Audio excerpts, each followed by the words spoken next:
acestei platforme de streaming. Serialul despre care toată lumea vorbește. Serialul care ține oamenii de pe întreaga planetă cu sufletul la gură.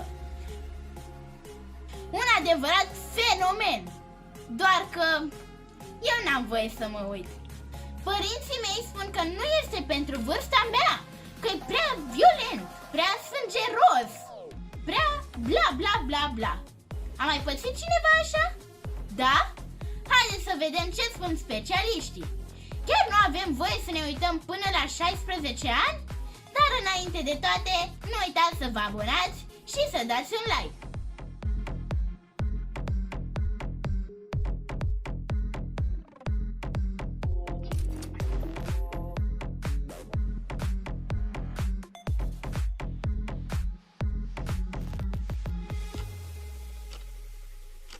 Anul 2008. Hong Dong-hyuk, un tânăr regizor sud-corean, se afla într-o perioadă financiară nu prea grozavă. Nu avea nici bani și nici un job stabil, așa că își pierdea timpul citind benzi desenate despre niște adulți care jucau jocuri de copii. De aici a venit ideea să scrie un scenariu pentru un eventual film. Prima variantă a poveștii avea să fie gata un an mai târziu și se numea Round 6. Nimeni însă nu a vrut să investească și să transforme scenariul într-un film. Era considerat un proiect îndrăzneț, violent și prea abstract și nerealist. De aceea se temeau că audiența va fi una foarte scăzută. Abia 10 ani mai târziu a tras atenția și nu oricui, ci Netflix-ului. Regizorul sud-corean a fost contactat, i s-a făcut o ofertă la care probabil că nu visase vreodată și i s-a cerut să transforme scenariul dintr-unul pentru film într-unul pentru serial. Hong a povestit că a fost o sarcină destul de dificilă, luându-i aproape 6 luni să termine doar primele 2 episoade. Dar munca i-a fost răsplătită cu vârf și îndesat. Anul acesta, pe 17 septembrie, a avut loc premiera pe Netflix și 2 săptămâni mai târziu deja dărâma recordul oricărui serial difuzat vreodată pe această platformă. Vorba regizorului. Se pare că după 10 ani, lumea s-a transformat într-un loc în care poveștile violente și ciudate sunt binevenite. Dar care este de fapt povestea? 456 de oameni plini de datorii și cu probleme mari sunt selectați și invitați să participe la un set de jocuri ale copilăriei. Miza este un premiu uriaș în bani. Cei 456 își pierd identitatea, devin numere și sunt cu toții îmbrăcați la fel. Înainte de prima rundă, un fel de 1-2-3 la pelete stop, li se spune că cei care se vor mișca vor fi eliminați. Ceea ce nu știau ei era că eliminarea însemna de fapt moarte.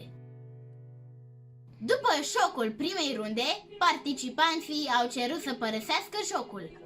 Asta înainte de a vedea o pușculiță imensă, plină de teancuri de bani. S-a organizat un vot și cam asta e tot ce am văzut. Vă dați seama că arde nerăbdare să văd ce se mai întâmplă. Așa că voi discuta cu Andrei Mocanu, psiholog și consilier educațional. Poate o avea altă părere față de părinții mei. Bun, Andrei, tu ce spui în calitate de psiholog? Ar fi recomandat să mă uit și eu la Squid Game, știi? Cel mai vizionat serial de pe Netflix? Bună, Raluca! Categoric nu.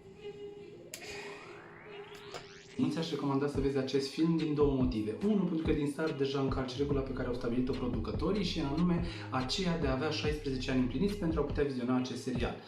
Și doi, pentru că m-am uitat puțin și am văzut despre ce este vorba, pot să spun clar că în acest film apar secvențe de o violență foarte, foarte puternică și cred că aceste secvențe pot impacta într-un sens negativ chiar și adulții, nu doar copiii. Dar ce se poate întâmpla cu creierul meu dacă totuși mă uit? Cum mă poate afecta negativ? Este foarte simplu. Creierul unui copil nu este suficient de bine dezvoltat încât acesta să facă diferența între ceea ce este real și ceea ce este imaginar, adică ce se întâmplă în film și este regizat. Știm cu toții că până în vârsta de 7-10 ani maxim, creierul unui copil este un burete care absorbe toate informațiile din jur. Iar filmele au un impact foarte mare asupra copiilor și astfel aceștia pot învăța lucruri mai puțin sănătoase pentru ei, cât și pentru interacțiunea cu cei din jurul lor.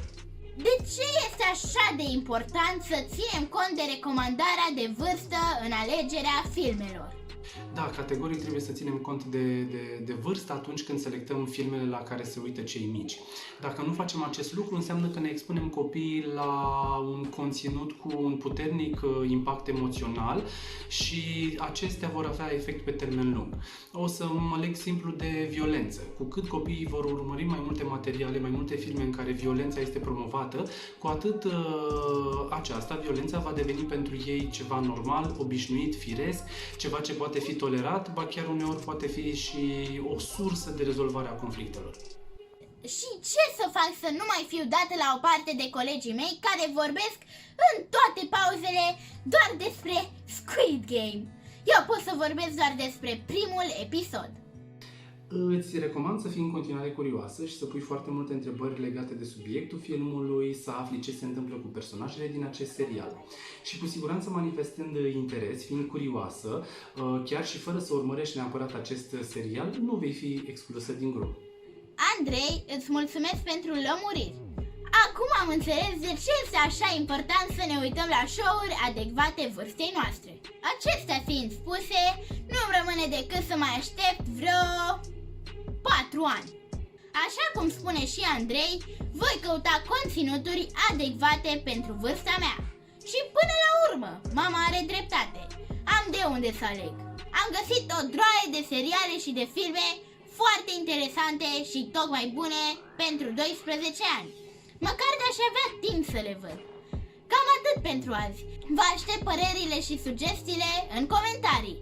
Până data viitoare, nu uitați de like și subscribe. Aveți grijă de voi! Pa, pa!